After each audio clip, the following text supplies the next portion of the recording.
Nyarlathotep, the crawling chaos. I am the last. I will tell the audient void. I do not recall distinctly when it began, but it was months ago. The general tension was horrible.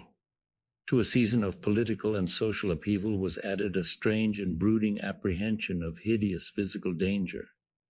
A danger widespread and all-embracing, such a danger as may be imagined only in the most terrible phantasms of the night.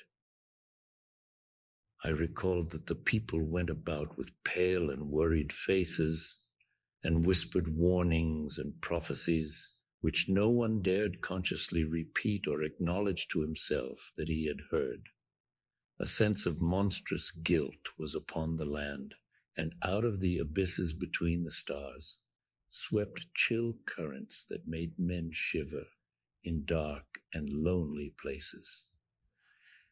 There was a demoniac alteration in the sequence of the season. The autumn heat lingered fearsomely, and everyone felt that the world and perhaps the universe had passed from the control of known gods or forces to that of gods or forces which were unknown. And it was then that Nyarlathotep came out of Egypt. Who he was, none could tell, but he was of the old native blood and looked like a pharaoh.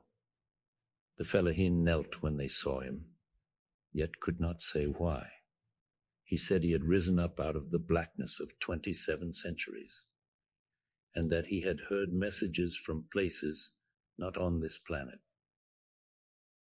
Into the lands of civilization came Nyarlathotep, swarthy, slender, and sinister, always buying strange instruments of glass and metal, and combining them into instruments yet stranger. He spoke much of the sciences, of electricity and psychology, and gave exhibitions of power which sent his spectators away speechless, yet which swelled his fame to exceeding magnitude.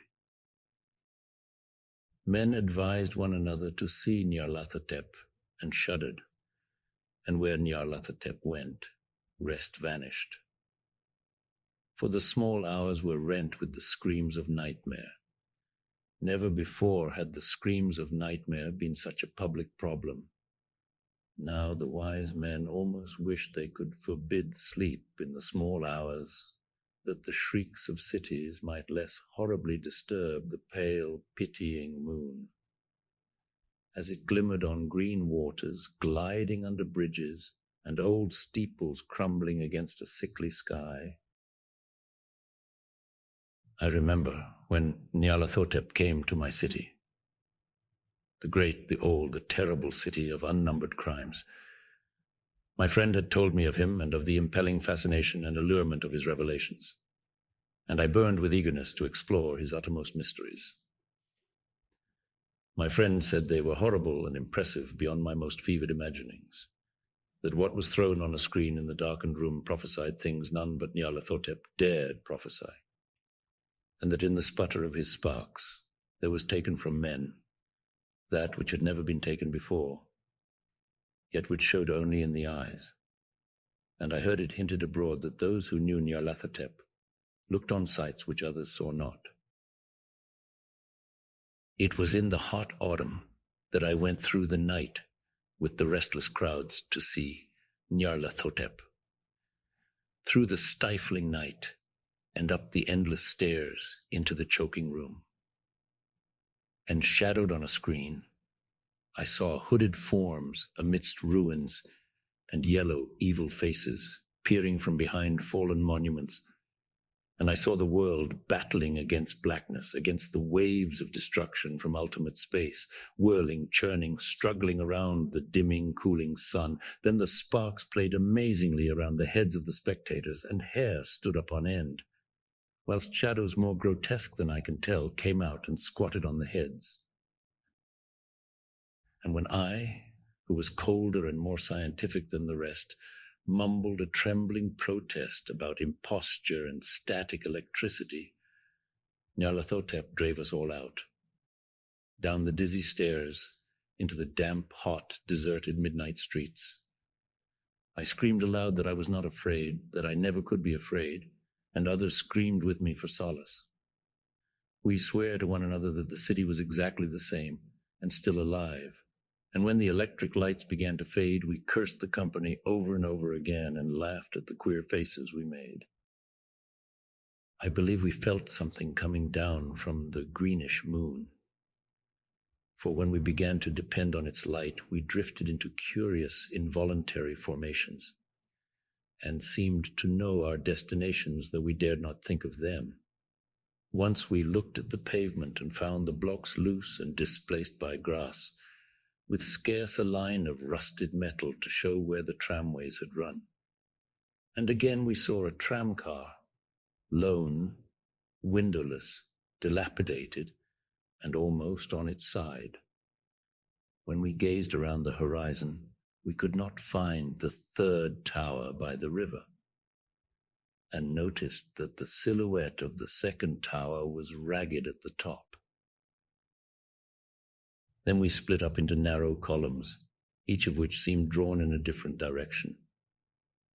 One disappeared in a narrow alley to the left, leaving only the echo of a shocking moan. Another filed down a weed-choked subway entrance, howling with a laughter that was mad. My own column was sucked toward the open country, and presently felt a chill which was not of the hot autumn. For as we stalked out on the dark moor, we beheld around us the hellish moon glitter of evil snows. Trackless, inexplicable snows, swept asunder in one direction only, where lay a gulf all the blacker for its glittering walls. The column seemed very thin indeed as it plodded dreamily into the gulf.